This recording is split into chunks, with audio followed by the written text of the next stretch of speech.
Bonjour à tous et bienvenue sur Oromax. Lors de ma vidéo sur la classification des marques d'entrée de gamme, vous avez été nombreux à me dire dans les commentaires: Olivier, pourquoi tu ne parles plus des montres AliExpress? Sachez qu'une raison claire, c'est que depuis le 1er juillet 2021, l'Union européenne est devenue beaucoup plus sévère dans l'imposition de sa TVA à l'entrée de ses frontières, et donc mécaniquement toutes ces montres ont pris plus de 20% dans la gueule, ce qui les fait devenir beaucoup moins intéressantes pour ce qu'elles sont.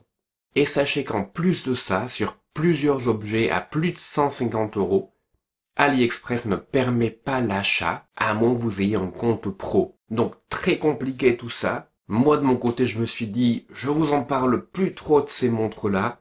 Je vais plutôt me concentrer sur d'autres marques, comme Orient, comme Seiko, comme Casio, qui présente aussi un superbe rapport qualité-prix. Cependant, et suite à vos nombreux commentaires, je voulais vous parler quand même des soldes AliExpress qui commencent demain. Aujourd'hui, je vais quand même vous parler de 8 montres que vous pouvez acheter sur AliExpress, mais qui viennent d'entrepôts en Europe. Ça veut dire plus de problèmes de TVA, plus de problèmes de délai super long à l'arrivée. Vous serez livré entre 3 et 7 jours ouvrés. Ça fait beaucoup moins d'emmerde, hein. Sachez quand même que tout n'est pas rose quand vous achetez une montre AliExpress. Il y a quand même des choses à savoir. La première des choses est que les Chinois font majoritairement des hommages. D'ailleurs, la plupart des montres dont je vais vous parler ici, c'est des hommages. Donc si vous n'aimez pas ça, attendez une prochaine vidéo, les gars, désolé. Et le deuxième point, quand même vachement important, c'est que, avec une montre AliExpress, la garantie, vous pouvez vous asseoir dessus pratiquement. Très très peu de vendeurs vont honorer cette garantie. Sachez quand même que vous avez 15 jours à la réception de la montre pour dire à AliExpress, je n'en veux pas du tout. Ils vous font une étiquette, un peu comme Amazon fait, et vous renvoyez la montre sans problème et sans aucune question. Donc vraiment, ça fait déjà une garantie. Par contre, si la montre casse au bout de 2, 3, 6 mois, vous allez beaucoup dialoguer avec le vendeur et ça va souvent pas se terminer en votre faveur. Voilà, je vous dis ça les gars parce que je préfère ne pas vous prendre pour des cons. Je vous dis aussi, et comme d'habitude, que si vous cliquez sur les liens ci-dessous, une partie des revenus vient à cette chaîne, ce qui me permet d'acheter plus de montres pour vous les présenter. J'ai fait des tests de la plupart des montres dont je vous parle ici. Vous trouverez les liens dans la description ci-dessous. Sachez d'ailleurs que pour tout achat de plus de 200 euros, vous pouvez mettre le code horologique en majuscule. En temps normal, ça enlève dans les 17 euros du prix final. Je veux pas vous garantir ça le fera pendant les soldes, mais essayez quand même, sait-on jamais. Après cette bien trop longue introduction, on va parler de la première montre, la Pagani Design 1661, hommage de la mythique Rolex Submariner. Celle-ci vient en plusieurs couleurs. J'ai fait le test de celle-ci il y a bien longtemps, au début de la chaîne. Les spécifications sont ahurissantes. Cristal saphir, lunettes en céramique, bracelet au maillon solide retenu par des vis, vraiment tout y est. Dans la pratique, ne vous attendez pas à une qualité de Rolex Submariner, ni même de Seiko de milieu de gamme, mais pour les 83 euros demandés pendant les soldes, c'est vraiment pas mal du tout.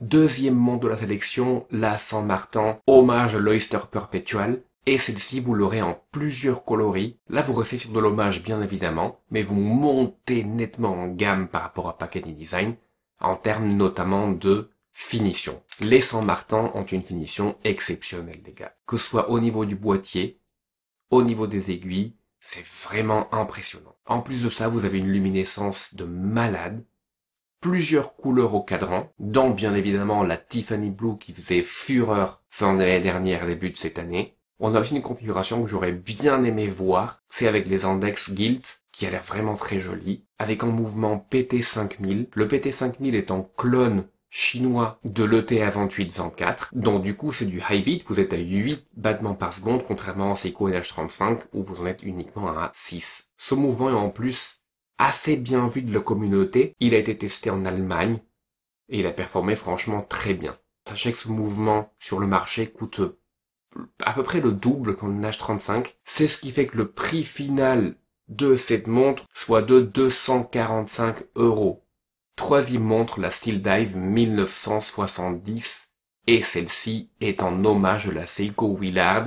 Je vous en ai parlé de celle-ci dans sa version bronze, mais sachez que je l'ai aussi eu en acier inox, qui est d'ailleurs la version que je vous conseille. Celle-ci est une des montres les plus vendues sur AliExpress. Je vous conseille d'aller voir le test que j'ai fait dessus, et aux 103 € proposés, je pense vraiment qu'elle les vaut. On va revenir sur du Pagani, mais elle est du côté des chronographes, avec la 1644, qui est en hommage de la Rolex Daytona moderne. J'ai fait un test de cette montre dans sa mouture Bersigar, donc la marque que vous pouvez acheter sur Amazon, mais sur Amazon elle est tellement plus chère.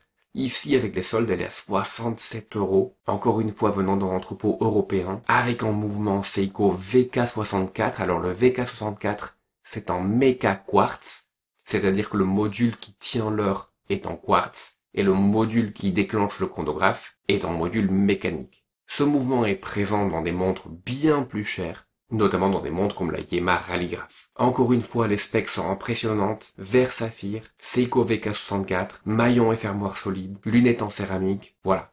Franchement, vous avez tout pour un tout petit prix dans ce cas de figure. Mais encore une fois, ne vous attendez pas à la qualité d'une Rolex, les gars.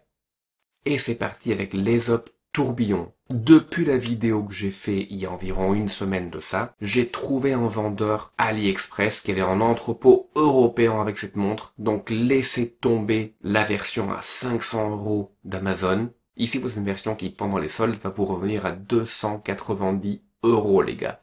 Si jamais le code horologique fonctionne avec, vous êtes sur du 270 €. Pour un tourbillon, dernière Saint-Martin de la sélection, la Saint-Martin hommage de la Seamaster 300, et cette montre est vraiment impressionnante, elle est vraiment bien faite, elle est vraiment belle. Encore une fois, il faut adhérer à la partie hommage de la chose, sinon ça ne marche pas, mais côté luminescence, côté qualité, elle est juste exceptionnelle. Côté prix, elle sera pas mal aussi, car elle sera à 216 € pendant les soldes. La dernière Pagani Design dont je vais vous parler, c'est peut-être ma montre hommage préférée. C'est la Pagani Design hommage de la Paul Newman, une montre à 200-300 000 €. Vous partez sur une base très similaire que l'hommage de la Daytona récente, donc la PD 1644, mais avec ses petits aspects vintage. Le boîtier est plus petit à 39 mm. Cette montre est vraiment très bien réussie. Faites juste attention au fermoir qui est très tranchant, donc si ça peut vous poser problème, un petit coup de lime saura résoudre la chose. Toute dernière montre de la sélection, et la seule qui vient de Chine, c'est la Seagull 1903. Bon, vous savez ce que je pensais de montre, j'ai fait la vidéo, j'en ai parlé à plusieurs reprises auparavant, les liens sont ci-dessous, voilà, donc design original, etc. En mouvement vraiment exceptionnel, avec le Seagull 1901.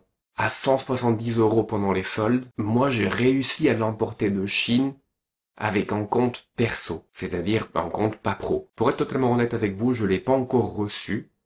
Je sais qu'elle est arrivée en France, donc je croise les doigts pour que tout se passe bien. Si tout est ok, c'est peut-être déjà le cas quand je publierai cette vidéo, je vous le dirai bien évidemment dans un petit commentaire ici. Merci d'avoir été patient lors de la clarification du début, c'était vachement nécessaire pour que vous compreniez pas mal de choses sur comment ça se passe avec AliExpress dans les faits. J'espère que vous avez quand même apprécié, que ça va quand même vous donner quelques idées. N'hésitez pas à me faire vos commentaires ci-dessous. Si ces montres-là vous tentent et que vous voulez aider la chaîne, la meilleure façon c'est d'acheter via les liens, bien évidemment. Je vous en serai très remerciant. Encore une fois, mille merci et je vous dis à très bientôt. Au revoir.